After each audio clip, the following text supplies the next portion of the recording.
Hello friends, how are you. तो Oliveboard का mock 5 की परफॉर्मेंस आप देख सकते हैं। रात को 12 से 2 बजे के बीच में दिया था, इसलिए परफॉर्मेंस में थोड़ी सी गिरावट है। नींद में अटैम्प्ट रेट कम रहा था। इंग्लिश का सेक्शन पूरा ही नहीं हुआ था और मैं सीरीज में भी क्वेश्चन कम कर पाया। देख सकते हैं आप। टोटल स्कोर रहा मेरा 300, रैंक आई है 27,000 में से 313। और मैथ सेक्शन में 28 क्वेश्चन अटैम्प्ट किए थे। टाइम 36 से 37 मिनट के बीच में लगा था, टाइम ज़्यादा लगा था। क्वेश्चन स्किप भी नहीं कर पाया, पूरा पेपर भी नहीं हुआ।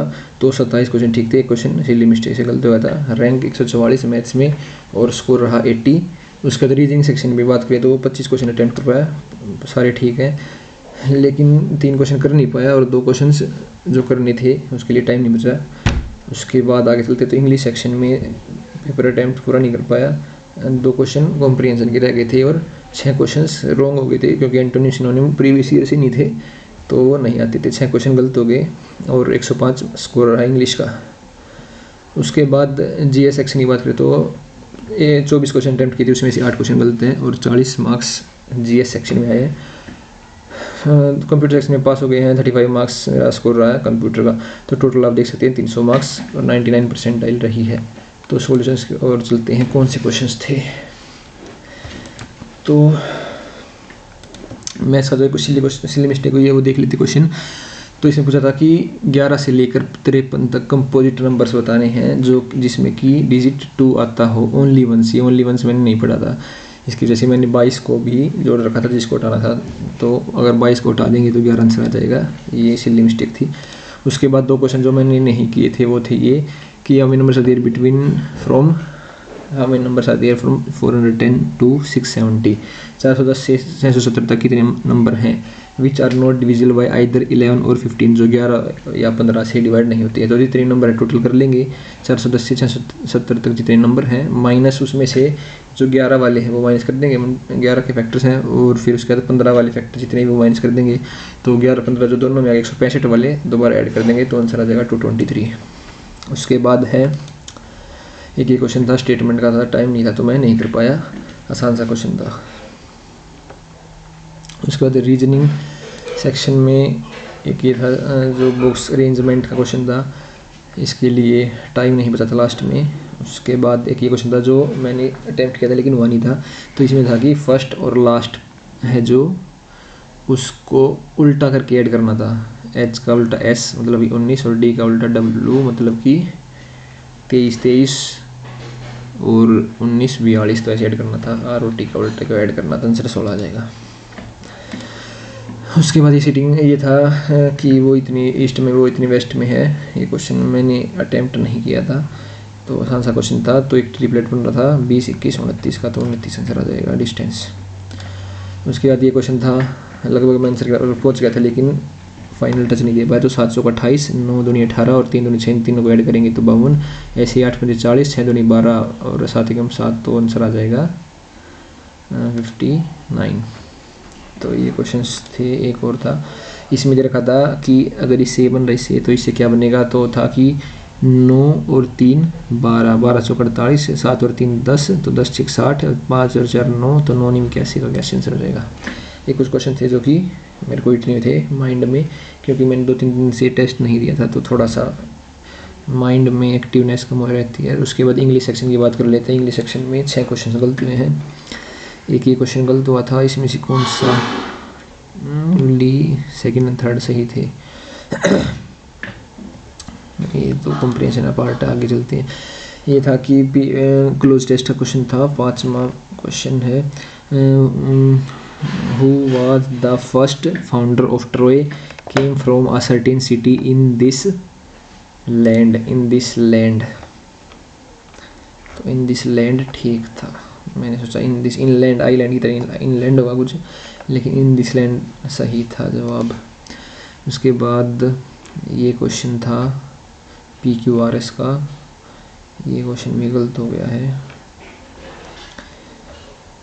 उसके बाद एक क्वेश्चन ये फिर से कॉम्प्रिहेंशन का था, इसका आंसर था people of the village were well fade and looked very healthy, मतलब मैंने जल्दी में गलत पढ़ लिया था।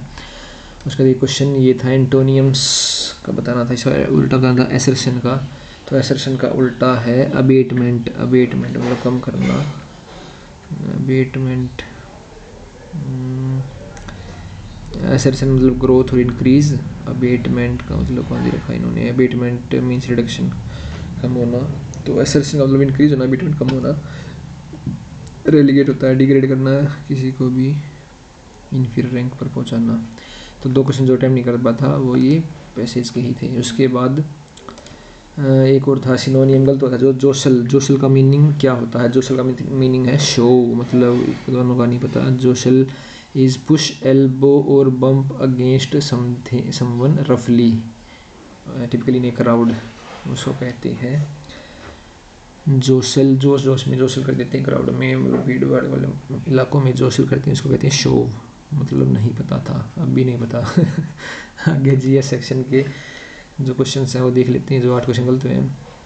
तो एल्काइल अर्थ मेटल कौन सा है, तो है कैल्शियम। साइंस मेरे को कम ही आती है ऐसी, ये डीप वाली साइंस है जो ये क्वेश्चंस हर बार रह जाते हैं। अल्काइन अर्थ मेटल है कैल्शियम। उसके बाद जीएसटी कॉन्स्टिट्यूशन अमेंडमेंट 101 में आया था 2016 में, तो कौन सी ईयर में आया था, कॉन्स्टिट्यूशन अमेंडमेंट 2016 और 17 में आया था इंडिया में। उसके बाद है ये कल पेपर में गलत और आज सुबह ही पढ़ा ये, Mahadei wild life sanctuary, Mahadei Goa, MHA 3 word का, DEI 3 वर्ड का, गोवा भी 3 वर्ड का, Mahadei Goa, Mahadei wild life sanctuary Goa. उसके बाद है लेफ्टिनेंट जनरल कौन है, लेफ्टिनेंट गवर्नर कौन है जम्मू कश्मीर का, तो पहले माथुर ही थे दोनों के, लेकिन अब माथुर लद्दाख के हैं और मनोज सिन्हा हैं जम्मू कश्मीर के हैं मनोज सिन्हा, और लद्दाख के हैं RK माथुर, राधाकृष्ण माथुर। उसके बाद हाईएस्ट पीएच वैल्यू इनमें से कौन सी, मतलब कि बेस कौन सा सबसे ज़्यादा, बेस की तरफ कौन सा बेस है, तो इनमें से वो है बेकिंग सोडा, इससे ज़्यादा है मिल्क और मैग्नीशियम, वो ऑप्शन में नहीं है, तो बेकिंग सोडा आंसर हो जाएगा। सबसे ज़्यादा पीएच वैल्यू है बेकिंग सोडा की इन चारों में से। उसके बाद है बॉक्सिंग, इंटरनेशनल बॉक्सिंग फेडरेशन के हेडक्वार्टर कहाँ पे हैं, तो वो है न्यू जर्सी USA में है इंटरनेशनल बॉक्सिंग फेडरेशन USA। उसके बाद जीरो हंगर है सस्टेनेबल डेवलपमेंट गोल कौन सा है, जीरो हंगर, तो ये सस्टेनेबल डेवलपमेंट गोल सारे मैंने याद कर लिए हैं, वीडियो कहोगे तो आप बना दूंगा। तो सस्टेनेबल डेवलपमेंट गोल जेड को देख सकते हैं 2 की तरह, तो दूसरा है जीरो हंगर। तो पहला कौन सा है, पहला है नो पॉवर्टी, दूसरा जीरो हंगर, चौथा है एजुकेशन का, और 5वां है जेंडर इक्वलिटी का। तो ये सारे सस्टेनेबल डेवलपमेंट गोल्स SDG। उसके बाद इंटरनेशनल यूथ डे 2022 की थीम क्या थी, तो इंटरनेशनल यूथ डे की थीम थी intergenerational solidarity creating a world for all ages. और उसके बाद एक क्वेश्चन मैंने अटेम्प्ट नहीं किया था, वो देख लेते हैं। इंडियन कोस्ट गार्ड कंडक्ट की है exercise national marine search and rescue exercise SAREX 22, तो कौन सी एक्सरसाइज थी, तो वो थी 10th एक्सरसाइज थी SAREX, 10th SAREX एक्सरसाइज 2022 में थी इंडियन कोस्ट गार्ड की, चेन्नई में 10th था ये एक्सरसाइज, 10वीं बार हुई थी। उसके बाद कंप्यूटर सेक्शन की बात कर लेते हैं। तो कैची और कुकीज़ में थोड़ा सा पता नहीं था, तो कैची जो कि फास्ट एक्शन करने के लिए कैची काम आती है, तो reserved storage location that collects temporary data to help websites browsers and apps load faster, तो वह कैची। उसके बाद है ओपन सोर्स वेब ब्राउज़र, जो वेब ब्राउज़र का ओपन सोर्स मतलब सीधा फ्री में मिलता है, वेब ब्राउज़र जो कंप्यूटर में पहले से था वो है Mozilla Firefox, open source web browser Mozilla Firefox. उसके बाद है IP इंटरनेट प्रोटोकॉल, जो मोस्ट रिसेंट वर्जन वो है IPv6, IPv4 32 बिट का, IPv6 128 बिट का है। ये क्वेश्चन बार आ रहा है कि IPv4 32 बिट का, और लेटेस्ट है IPv6। उसके बाद what is the following is not an example of computer worm, तो है रूट किट, कंप्यूटर वॉर्म का एग्जांपल नहीं है। रूट किट क्या है, secret computer program design to provide continued access to a computer while actively hiding its presence. तो ये था ओली बोर्ड का टेस्ट नंबर 5। आप अपना स्कोर कमेंट बॉक्स में कमेंट कर सकते हैं। Thank you.